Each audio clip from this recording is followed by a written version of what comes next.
People, it's that time for Motivational Monday, and every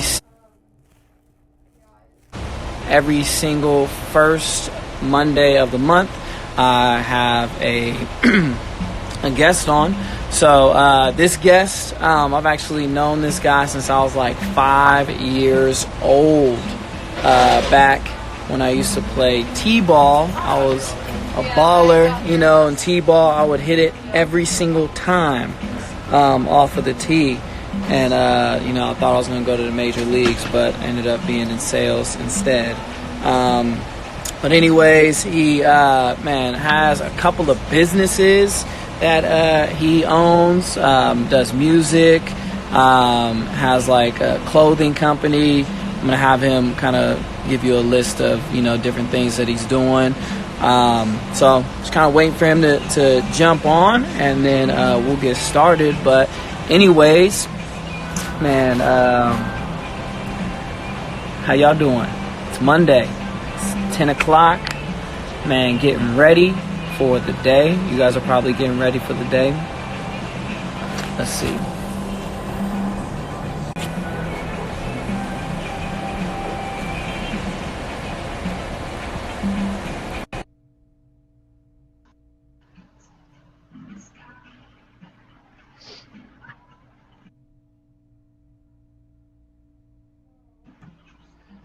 Man, waiting for that connection. There we go.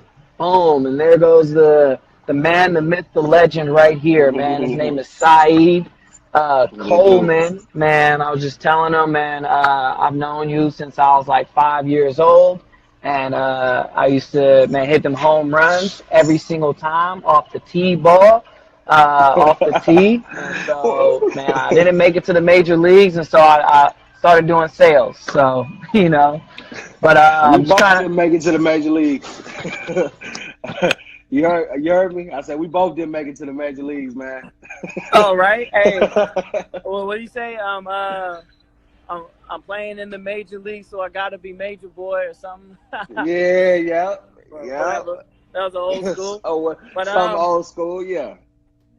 But cool, man. So I'm so surprised I actually got you sitting down, man, on this interview, man, because you always are doing it moving, which is Bay slang for you always on the go. You know what I'm Right. saying? For Man, you're sure. always on a flight or, man, doing something with the 3 businesses, right, that you own. 3 now. Yeah. So, Yes, man, sir. go ahead and, man, just kind of maybe tell a little bit about those 3 businesses and maybe how they got started. Well, we started our clothing line in 2015, which is Live from Paradise Clothing LLC. We started that 2015. I came up with the idea. I want to say 2013. I was with a couple of friends of mine in Ohio when I was in school, and I just said I wanted to have something different, something creative, for the culture that could represent all different, cultures, religions, nationalities, ethnicities, and so we created Live from Paradise.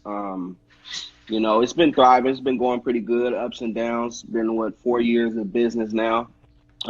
Just recently, I want to say within the last 5 to 6 months, we created the financial literacy business, working with e-commerce. So it's basically teaching people about financial literacy, teaching people ways that they can save their money, different tactics, different little outlets, or should I say, to save their money, capitalize on their money, invest their money, things of that nature. And thirdly, last week we just finally created Live from Paradise Homes, which is now we're a real estate investment group, looking to invest in, just real estate all across the country, teaching them about, wholesaling houses, things of that nature. So that's just 3 of, we got a lot more ideas, but just trying to make it all come to fruition, you feel me, one step at a time. That's good. And the Live from Paradise is actually an acronym. Go ahead and break that down for them. So Live from Paradise is living in visions enlightened from paradise. So basically, changing your reality, creating your own paradise, which means like you can be wherever you at in life. You can be in Brazil, you can be in New York, you could be in Sacramento, and you create your own paradise from there.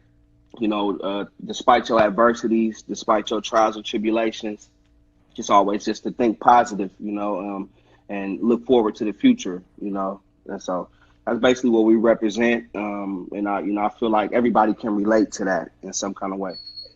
That's really good, man. Speaking of adversity, you talked about, starting the clothing company and having ups and downs. And I'm pretty sure any entrepreneur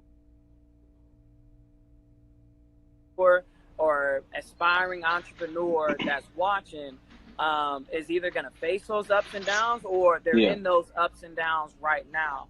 So how do you manage the ups and manage the downs, right? Because there's some management to both. So if you could give us a little peek into that.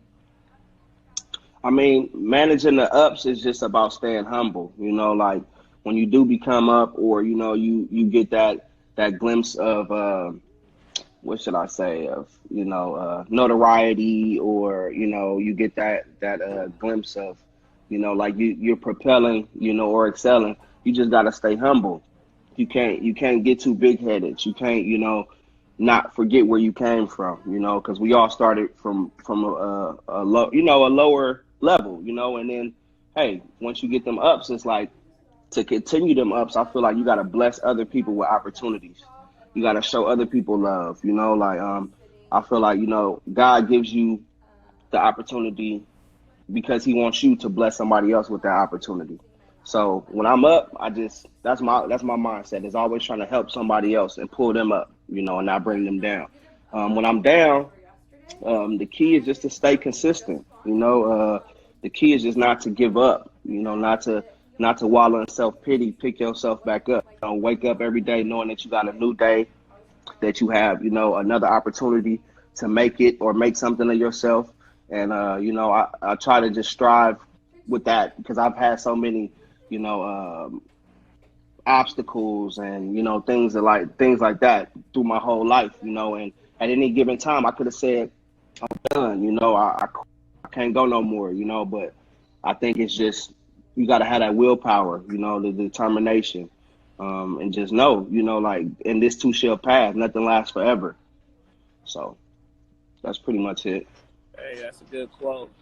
That's a good quote, man. You talk about putting other people on and that being a key to managing your ups. Is anybody that, man, you feel like put you on, that taught you how to be an entrepreneur, that paved the way for you?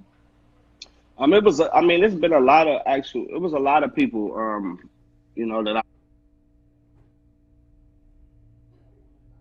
I was inspired by just over the years, but I want to say, and it's sad, it was tragic this year, but Nipsey Hussle was a big, big influence on me. In 2015, when I moved back from Ohio, he was the first person to give me an opportunity to like open up for him, do a like open up at his show and be one of the headliners. And so with that, I got a chance to sit and talk to him, and and I had been already studying like some of his moves and tactics, and it kind of just it pushed me. He kind of just gave me the idea like, look, man, if you got something special, don't let the fire die down. If you got something special, keep pushing it, but make sure you take the right steps. Just don't say you're a business owner or you have a business without actually doing what you need to do to maintain that business. Like being a business owner, it's tough. Like it's real tough. Like every day it's something. And me amidst starting, I was messing up a lot. Like I didn't know nothing about taxes and